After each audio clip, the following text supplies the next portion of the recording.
Saudara-saudara sekalian yang saya hormati, saya mau cerita. Nah, ketika Rasulullah Sallallahu Alaihi Wasallam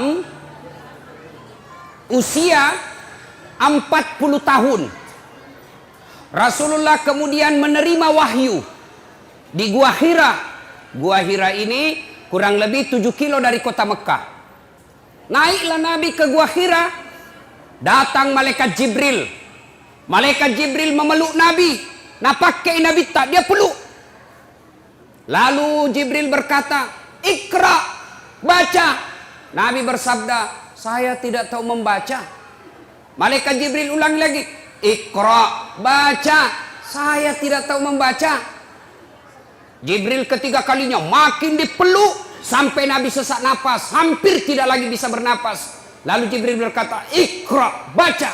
Nabi mengikuti, "Iqra bismi rabbikal ladzi khalaq" sampai ayat kelima. Menggigil Nabi, mekkei. Tahu mekke toh? Tahu? Itu bahasa Perancisnya dingin. Oh, pulang Nabi, ketuk pintunya. "Assalamualaikum warahmatullahi wabarakatuh. Istriku sayang." Dia buka pintu. "Wih, abangku sayang." Nah, ini istri yang baik. Pulang suami bukakan pintu, cipikan. Suami Ita ji. Pernah dikasih gitu suami Ita, Ibu? Pernah jadi. Kalau perlu kasih itu bekas gincu.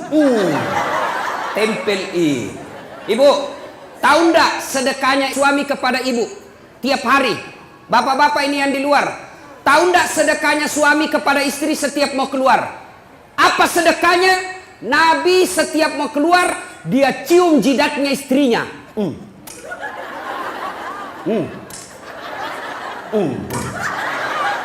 Dicium. Coba, ciuman suami sebelum pergi kerja, sedekah seorang suami kepada istrinya. Maka bapak-bapak mulai besok sedekahlah sebelum keluar rumah. Kalau nak lupa suami ta ibu, kalau nak lupa suami ta, kasih ingat, Pak, sedekah. Sini kau, aku sudah kai kau. Tapi ibu juga harus cantik. Mau disedekahi baru banyak osi. Mau disedekahi bau kalepanya, kariwil rambutna, kuning gigina. Nah bila suami tak, jauh-jauh kau deh. Ya. Datang Nabi Khadijah. Lalu Nabi berkata, "Wahai istriku, dingin aku dong, menggigil kak, selimuti saya." Masya Allah. Bu, ku tanya ki dulu. Ini misalnya toh 3 hari 3 malam tidak ada suami tak, ditelepon tidak aktif HP-nya, dicari tidak tahu kemana, tiba-tiba datang menggigil. "Ibu, selimuti kak." Kira-kira kita selimuti, Bu? Oh ibu, kita selimuti? Tidak. Paling selimuti kak, langsung, "Dari mana kau?" Langsung diinterogasi. "Selimuti kak ibu?" Langsung dia bilang, "Cik dakko." Itu Khadijah, suaminya 3 hari 3 malam keluar, pulang kedinginan. "Wahai istriku, selimuti saya." Khadijah menjawab, "Sami'na wa ata'na." Saya dengar dan saya taati. Maka hikmah pengajian pertama ibu, pulang ki pengajian ini, apapun nak perintahkan ki suamita, selama tidak bertentangan agama, wajib ibu ikuti. Saya ulang, apapun nak perintahkan ki suamita, selama tidak bertentangan dengan agama, ibu wajib mengikutinya. Dosa kalau tidak ikut. Tahu? Bu, pakai kau jilbab. Siap. Jangan yang sempi-sempi. Siap. Jangan yang pendek-pendek. Siap. Kalau ibu tidak lakukan, bukan cuma dosa kepada Allah, tapi juga dosa kepada suaminya.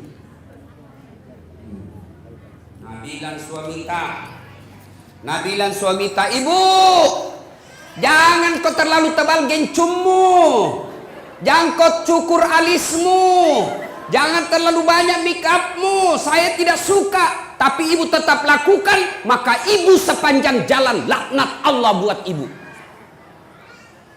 Ngerti? Nah, ini sekarang ibu-ibu banyak nalawan suaminya. Jelas? Kecuali, dengar, kecuali suamita na perintah ke yang bertentangan agama. Contoh, bu, dan saya mau pakai jilbab deh. Jelek kau kuliah kalau pakai jilbab kok.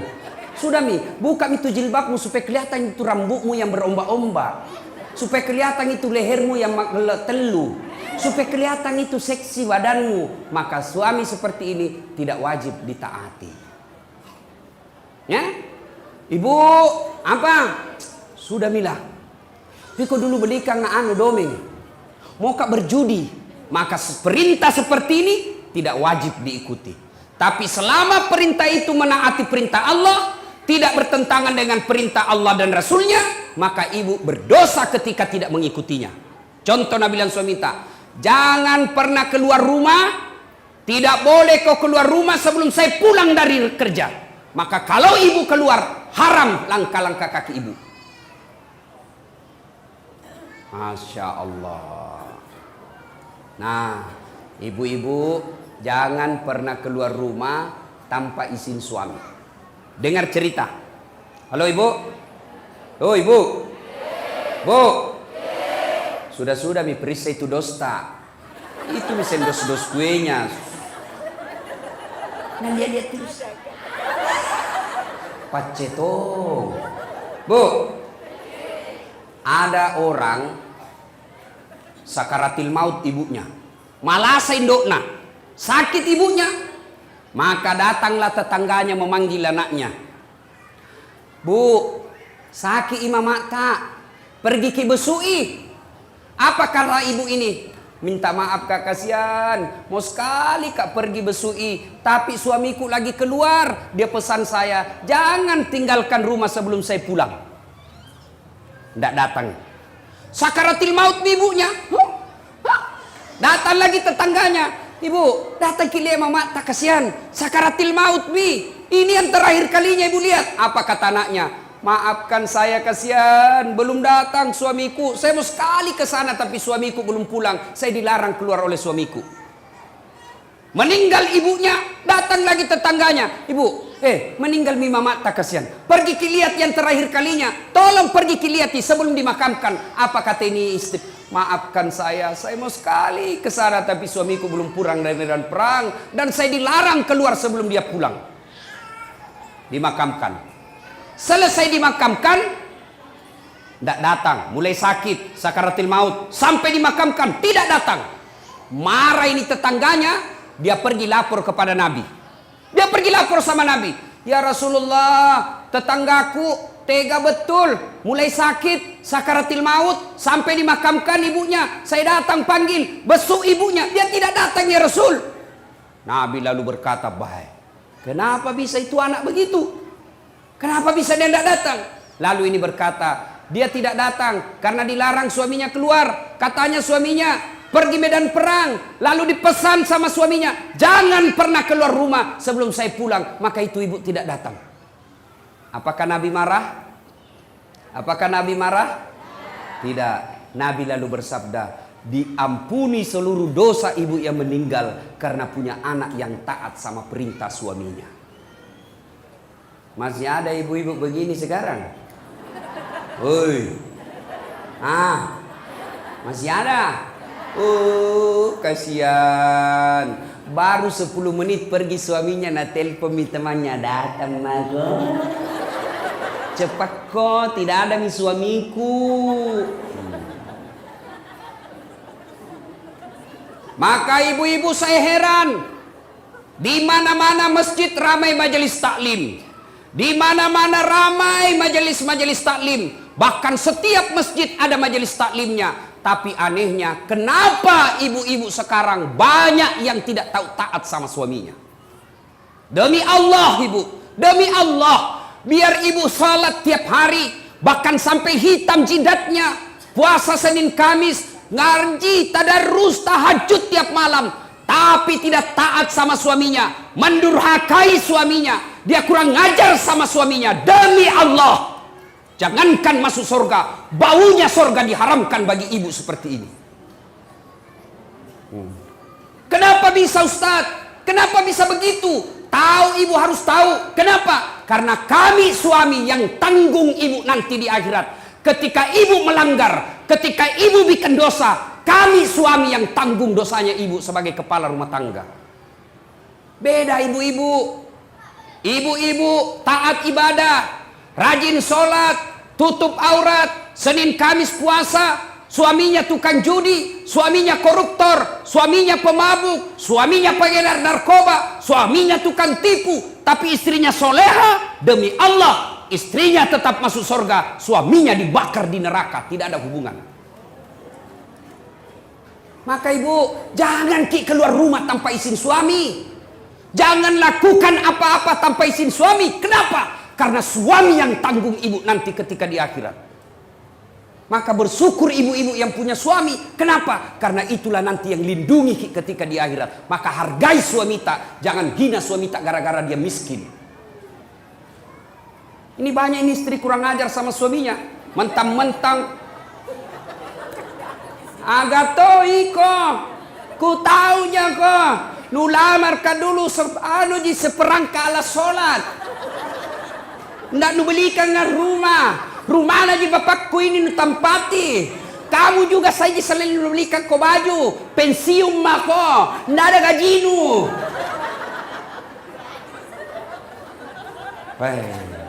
Istri seperti ini bu, nah tunggu ko malaikat, nah belender ko nanti.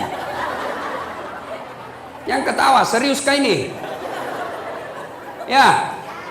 Salatullah, salamullah ala toha rasulillah. Salatullah, salamullah ala yasin habibillah. Tawassalna bismillah wabil hadi rasulillah wa kulli mujahidinillah bi ahlil badri ya Allah. Ya Allah, jadikanlah cinta kami kepada Rasul-Mu. Kami sangat mencintai Rasul-Mu ya Allah. Kami sangat merindukan Rasul-Mu ya Allah. Karena cinta kami kepada Rasul-Mu ya Allah, jadikanlah acara ini berkah. Dan ilmu yang kami peroleh, kami mampu mengamalkannya ya Allah. Ibu bapak, saudara-saudara sekalian yang saya hormati. Satu, taati perintah suami. Jangan sampai ibu bermajelis taklim sudah 5 tahun. Tiap pengajian datang, tapi tetap durhaka sama suami. Sia-sia majelis taklim tadi. Ya. 2,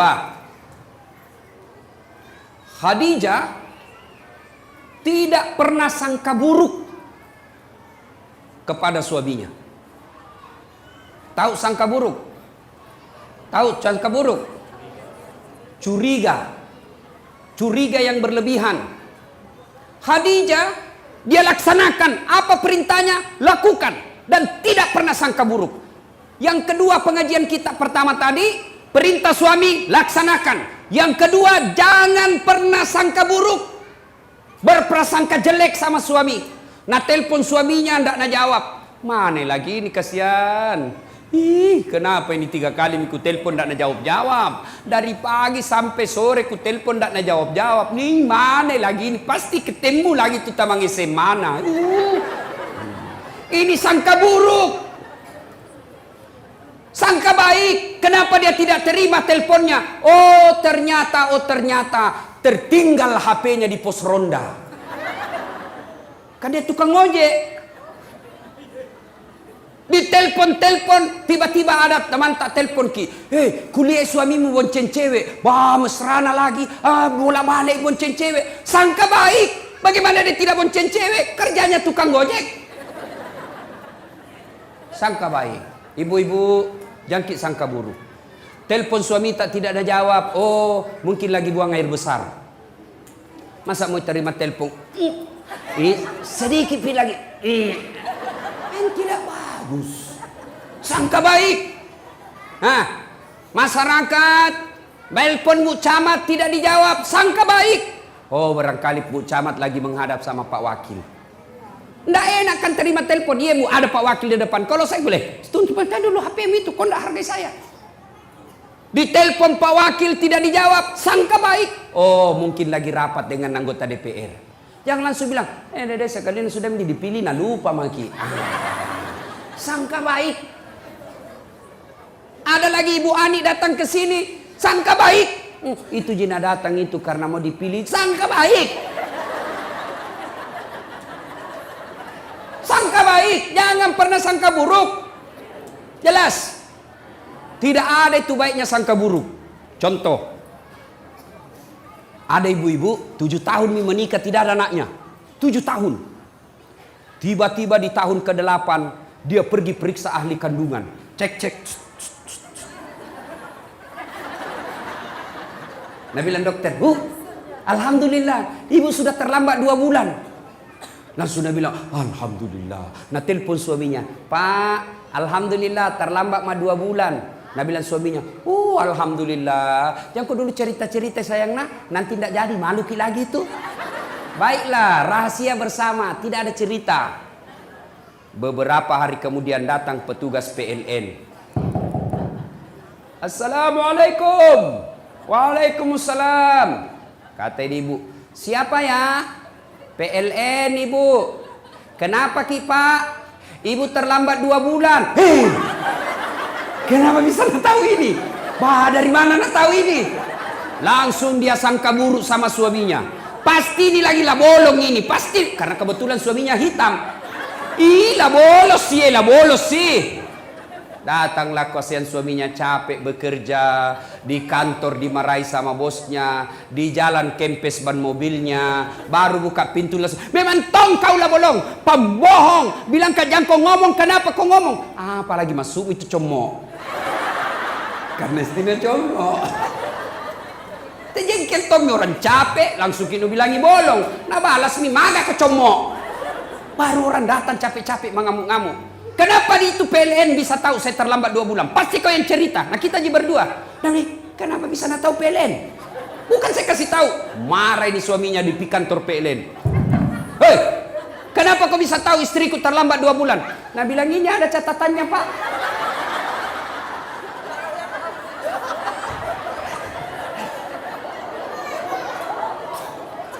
Nah bilang hapus itu. Ada apa cacat-cacat? Hapus sih. Nah bilang boleh dihapus tapi bapak bayar dulu. Nah bilang kalau saya tidak mau bayar. Nah bilang terpaksa punyanya bapak diputus. Kalau punya aku kau putus apa nak pakai istriku di rumah? Nah bilang terpaksa istri tak pakai lilin. Coba. Inilah akibat bersangka buruk. Ya. Berapa banyak rumah tangga berantakan. Yang akhirnya terjadi perceraian. Yang akhirnya jadi perpisahan yang tidak nyaman. Anak jadi korban. Mau ke bapaknya sudah punya istri. Mau ke mamanya punya suami. Lalu akhirnya anaknya jadi korban dunia akhirat. Siapa yang bertanggung jawab? 2 orang tua ini ketika anaknya nanti masuk neraka. Gara-gara apa sebabnya? Sangka buruk. Sangka baik. Ibu-ibu, tidak ada itu enaknya sangka buruk. Sangka baiklah. Ada caleg, sudah bikin pengajian. Sudah pasang baleho. Sudah datang silaturahmi. Bagi-bagi jilbab. Ternyata tidak terpilih. Sangka baik. Oh, bukan itu yang terbaik buat saya. Saya dulu 2013 ikut pilwali di Makassar. Di beta Ki Ustaz? Tidak. Siapa bilang di beta Kak? Cuma yang menang lebih banyak suaranya. Belum tentu dia lebih jago dari saya. Nah, alhamdulillah saya ambil hikmah. Oh ini hikmahnya saya tidak jadi wakil wali kota. Saya jadi ustadz. Sekarang karena saya jadi ustadz keliling dunia ceramah. Ke New York. Tahu Jaki New York? dekatnya Malili. Dari New York pergi ke Jepang, pergi ke Itali, pergi ke Roma, ke Malaysia, ke Turki, ke Saudi. Semua dibayarkan. Sangka baik, sangka baik, sangka baik, sangka baik. Ibu-ibu tiba-tiba hancur usaha, sangka baik. Tiba-tiba suami berubah setengah mati, sangka baik. Suami tak jahat, sangka baik. Kalau dia berbuat jahat, dia yang tanggung dosanya di akhirat. Tenang perasaan. Piga mau meruntuk tu. Mak bele ko Andre ko tu runtuk mak cako mak bele ko mama. Ya, ibu-ibu, kalau ini rumus kita pakai, sangka baik, tenang perasaan. Kalau kita selalu sangka buruk, belum terjadi kita sudah sangka buruk, begini nanti, maka ibu akan sengsara, tidak bisa tidur. Nah, 2. Saya ulang lagi. Apa tadi yang pertama, ibu? Apa? Bu? Pertama, taat pada suami. Apa dia perintah suami, lakukan. Dengan catatan, perintah itu tidak bertentangan agama. Jangan kau pakai spiral. Kalau kau pakai, saya tidak setuju. Ibu pakai, maka selama ibu pakai, laknat Allah selalu menyertai ibu. Ya, ikut itu. Yang kedua, apa tadi yang kedua? Sangka baik. Nah, yang ketiga, Khadijah. Ibu itu Khadijah, sebelum menikah sama Nabi, beliau janda terkaya di Mekah. Ada janda kaya di sini? Ada? Saya cuma bertanya. Jangan maki bilang ustaz cari janda. Tidak. Kaya ketika beliau sakaratil maut. Tahu sakaratil maut? Tahu ibu? Nah ini muka-muka sakaratil maut semua ini. Masya Allah. Ketika beliau sakaratil maut, usianya 60 tahun. Nabi usianya 45 waktu itu. Sakit Khadijah. Beliau sakaratil maut. Dia lihat-lihat nih. Bajunya sudah 8 kali tambal. Tahu tambal? Tahu tambal ibu? Sulam. Robek sulam. Saya ingat sekali waktu itu waktu kecil, kalau mamaku suruh kasih masuk jarum, tahu kan buta-buta mikasnya. Dase, saya itu di Makassar gitu namaku Dasat, kalau di kampung olah dase. Lah dase. Sudahlah itu. Naik nasalai. Ditamballah itu baju. Ambil kain, kalau robek ditambal. Ibu, berapa kali ditambal bajunya Khadijah yang dipakai sakaratil maut? Berapa kali dia tambal? Ibu tahu? 8 kali tambal. Padahal sebelum Khadijah menikah dengan Nabi, seluruh barang-barang mewah yang ada di Mekah miliknya Khadijah. Coba, bangsawan, kaya, disegani, tapi ketika sakaratil maut, baju yang dia pakai, baju lusuh, kot kumal, 8 kali tambal. Dan ibu tahu yang ke-8 kali tambalnya 1 sampai 7 menambalnya pakai kain. Tapi pada tambalan yang ke-8 bukan pakai kain, tapi pelepah daun kurma. Kenapa? Habis kainnya Nabi. Masya Allah. Sakaratil maut nih Khadijah. Dia panggil anaknya. Fatimah, ta'al. Anakku, sini kau dulu nak. Iya mui, tolong saya kau mintakan ngak serbannya bapakmu. Ada itu serbannya bapakmu, selalu dia pakai terima wahyu, selalu dia pakai terima ayat-ayat Quran.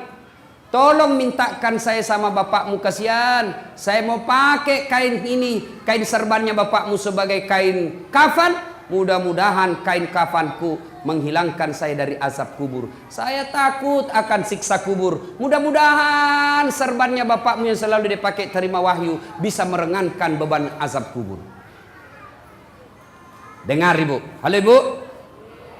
Nabi bilang Fatimah, ibu, jangan saya minta. Kita minta sama bapakku. Masya Allah. Nabi bilang anak-anak, magana iya. Ini bawa nendok milokam boku. Kenapa saya? Ibu aja yang minta sama suaminya. Dengar jawabannya Khadijah. Dengar jawaban Khadijah. Saya malu minta sama bapakmu. Masya Allah. Habis hartanya Khadijah untuk bantu dakwanya Nabi. Tapi minta serban, malu sama suaminya. Malu. Kira-kira ada istri di sini malu minta sama suaminya? Woi, ada? Ada ini. Ada. Jangankan minta, nak curi. Sudah nak simpan baik-baik suaminya nak dapat semua. Ini banyak sekarang perempuan pintar cari duit. Sudah disembunyi masih nak dapat. Ada lawannya kasihan honor. Pegawai honor. Gaji kan semua langsung ke istrinya. Tiba-tiba dikasih uang sama Pak Wakil Bupati. Ibu Nur Aini bilang, Ibu Anik bilang, ini dari Pak Wakil. Ya, pegawai honor kasihan. Wih gembira. Nah bilang ini rezekiku. Karena bukan gajiku, bukan uang istriku. Nah simpanlah ituannya, nah lipat-lipat. Baru nak kasih masuk kantong plastik. Baru naik kak benang. Tuh. Mau nak simpan di bawah tempat tidur. Nah dapat inilah comok. Akhirnya apa? Di bawah karpetnya tempat tidur nak simpan. Istrinya kasih bersih kamar, sapu. Hih, ada kompe-kompe. Diikat benang, nah buka. Hih, uang. Langsung berteriak sama suaminya, Pak, uang apa ini? Yang mana? Ini yang di bawah karpet. Nah bilang suaminya, uang sial. Maksudnya apa? Batin aku sembunyi, udah apa Ji? Bisa main nih. Pas sapak duit. Oh, nak parisa mana kantor lelakin. Bu, jangan ketawa ibu, saya serius ini. Hei bu, kalau ambil uang di dompet, kalau ambil uang di kantong, sampaikan kepada suami. Meskipun dia ibu sudah di kantong, mi kan tidak bisa mengambil kau di kantong tak mi. Di dalam kantong pipir kasih tahu. Kenapa? Nanti kasihan dia kira ada uangnya di dompet, sampai di warung kopi, sampai di pompa bensin, sampai uang makan, nah peresa. Mati mi bro, malu maki ini. Lah commo sih, perbuatan sih lah commo ibu.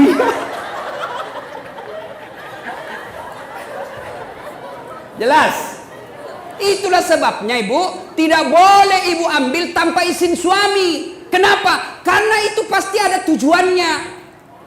Mengelola keuangan rumah tangga itu ada materinya, ada manajemennya. Gajinya suami, ambil suami 100% oleh istri. Tapi penghasilan-penghasilan lain itu uang suami namanya. Untuk apa? Karena kadangkala ada kejadian darurat yang tidak disangka-sangka sehingga butuh uang, nah itulah simpanannya suami. Gajinya suami, pembeli beras, pembeli ikan, pembeli lauk pauk, pembeli lain-lainnya. Tapi ketika tiba-tiba mobil tabrakan, pak, tidak mungkin uangnya gajinya dari istri yang sudah diambil, maka itulah simpanannya suami. Maka ibu jangan ambil ketika ada simpanan suami, karena itu pasti ada tujuannya disimpan suami tak. Jelas ibu? Jelas? Salatullah, salamullah ala toha rasulillah. Salatullah, salamullah ala yasin habibillah. Tawassalna bismillah wa bil hadi rasulillah wa kulli mujahidilillah bi ahlil badri ya Allah. Nah, satu, taati suami. Dua, sangka baik. Tiga, jangan mengambil tanpa izin suami. Jelas ya? Jelas ya? Yang keempat, Khadijah ternyata menopang suaminya, mendukung suaminya sepenuhnya. Karena ini laki-laki Biar bagaimana jagonya, tanpa dukungan istri hancur. Betul ya Bu? Betul? Maka tapi jangan tom berlebihan Ibu. Ada itu di Kolaka, nah bunuh suaminya, nah tikam suaminya pakai pisau dapur, nah tutup kamarnya dulu, baru nah tikam sampai meninggal suaminya. Ditanya, kenapa kau kasih begitu suamimu? Dia bilang, setengah mati ku bantu, setelah berhasil dia mau kawin lagi, lebih baik ku bunuh. Bah, bikin takut-takut. Dia bilang, biar jelek suamiku, jangan ku ambil ki. Biar pengangguran, jangan ku ambil ki. Itu milikku, dunia akhirat. Nah, Bu, Pak, halo Bapak. Percaya Pak, Bapak tidak akan sukses tanpa dukungan istri. Mau ki contoh? Mau contoh? Pak Wakil Bupati. Biar jago bagaimana kalau Ibu Ani tidak setuju, tidak jalan. Maksudnya Pak, mau pergi sosialisasi. Tiba-tiba Ibu Ani bilang, Pak, urus dulu anakmu. Apa? Tidak bisa begitu? Sama saya. Biar jago bagaimana kalau tidak dibantu istri, tidak mungkin. Kenapa? Saya mau bikin konsep untuk ceramah besok. Tiba-tiba, Ustaz, anakmu mangisi, ambeki. Tidak bisa makin lagi konsentrasi. Mau pergi dan bilang, anakmu ganti popoknya. Maka kita laki-laki bisa sukses. Karena bilang apa? Pergi maki sayang. Anak tak, saya yang ngurus. Serahkan semuanya sama istri tak. Kita pergi maki dakwah. Saya urus semuanya. Masya Allah. Itu istri yang baik. Jangan bikin takut-takut suami. Baru pergi 1 jam menelpon. Di mana kok? Di mana kok? Di kantor Jakon. Pulang kok. Jakon lisu kok. Kalau tidak mau kau pulang, jaga memang kau. Baik. Nah dengar semua temanku kasih kecil. Ada tongko dong itu istri nak kasih begitu suaminya. Ada begitu di sini? Tidak ada. Mata lolos. Nah bilang suaminya kau dong, ada jauh di kantor ini ada. Dia bilang, foto dulu pale baru kirimi.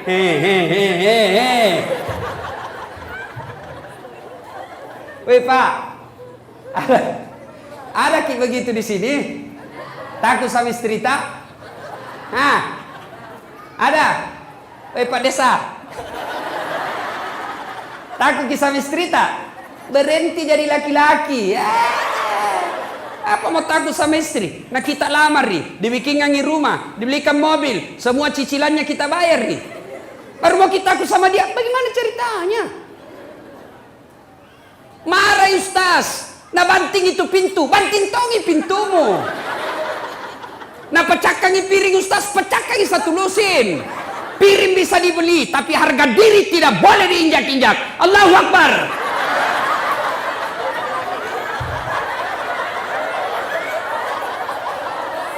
Iya Pak, setuju? Nah bilang mak jalo aja Ustaz, mak jalo Nah pecahkan televisi supaya berhenti menonton. Televisi bisa dibeli, tapi harga diri sebagai laki-laki jangan kau injak-injai. Baik. Allahu Akbar.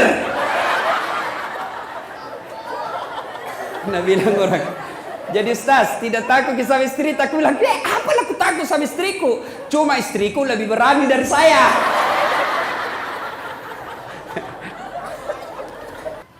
Maka pengajian kita yang kelima adalah, Bu, ada masalah, jangan cerita ke tetangga, jangan cerita ke keluarga, lebih baik cerita kepada Allah. Bagaimana caranya? Tunaikan sholat, tingkatkan kesabaran. Sayang 1000 sayang, ibu-ibu sekarang ada masalahnya pergi tetangga. Suamiku itu deh jeleknya, pelit, maseke, sudah kalau tidur ngorok. Ini makin tua makin bau kalepaknya. Enggak ku tahu itu suami. Masa suami tak kasih jelek-jelek begitu sama tetangga? Coba, itu suamiku pelit sekali, nak pegang uangnya, nak kasih sama sekali. Kalau datang tidak pernah tong senyum-senyum. Masa rahasia rumah tangga kita ceritakan? Maka istri seperti ini tidak akan mendapat kasih sayang dari Allah Subhanahu Wa Taala. Jangan heran kalau ibu selalu cerita kejelekan orang, ibu cerita kejelekan rumah tangga, dia umbar semua aib rumah tangga, maka hidupnya, hatinya tidak akan pernah dapat ketentraman. Kenapa? Karena Allah jauh menjauhkan dia dari rahmatnya. Kau suka cerita kejelekan-kejelekan rumah tanggamu, maka Allah tidak akan senang kepada kamu. Allah tidak senang kepadamu, maka jangan heran hidupmu tidak bisa tenang hatinya. Jelas? Maka kalau ada masalah, ibu ambil wudhu, ambil sajadah, ambil kudung, ngadu kepada Allah dalam solat, namanya solat hajat. Minta maki kepada Allah. Ya Allah, saya tidak sangka suamiku begini. Saya tidak senang suamiku begini ya Allah. Tapi inilah jodohku ya Allah. Engkau yang menentukan jodohku. Saya tidak senang laki-laki seperti ini. Tapi Engkau berikan saya seperti ini. Maka berikan saya kesabaran ya Allah. Kuatkan hatiku. Tingkatkan kesabaranku ya Allah. Agar ini bisa kulalui secepatnya. Ini tidak. Ada masalahnya ambil Facebook. Update status. Tidak kusangka kau begitu. Andai ku tahu kau begitu, saya tidak terima lamaranmu. Pret. Ini kan banyak begini. Apalagi, coba ku tahu begini, tidak mau kawin sama kau. Apalagi tidak mau naduami anakmu. Jelas? Ibu-ibu, ada di sini rumah tangga tidak ada masalahnya? Ada? Ada? Tidak ada orang tidak ada masalahnya. Cicilan belum lunas, anak tidak dapat kerja, suami makin kajili-jili, motongi cantik istri, motongi mulus muka, penuh dengan masalah. Maka masalah itu bukan masalah. Masalah kita adalah bagaimana mengatasi masalah. Mengatasi masalah tanpa masalah. Weh, ini warna pegadaian ibu-ibu ini. Bu, ada masalah tak ngaduki kepada Allah. Dalam cara apa Ustaz? Tingkatkan kesabaran, tunaikan sholat dengan sebaik-baiknya, perbaiki 5 waktu, tambah sholat-sholat sunnah, terutama sholat hajat di malam hari.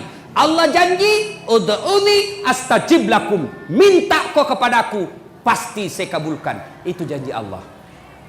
Salatullah, salamullah ala toha rasulillah, salatullah salamullah ala yasin habibillah, tawassalna bismillah wa bil hadi rasulillah wa kulli mujahidilillah bi ahlil badri ya Allah. Alhamdulillah, 5 ini kita bawa pulang. Insya Allah kita amalkan bu, ada gunanya pengajian. Tapi kalau pulang ini tidak ada diamalkan, maka kita hanya datang turut ramai, tidak ada faedah yang kita dapat.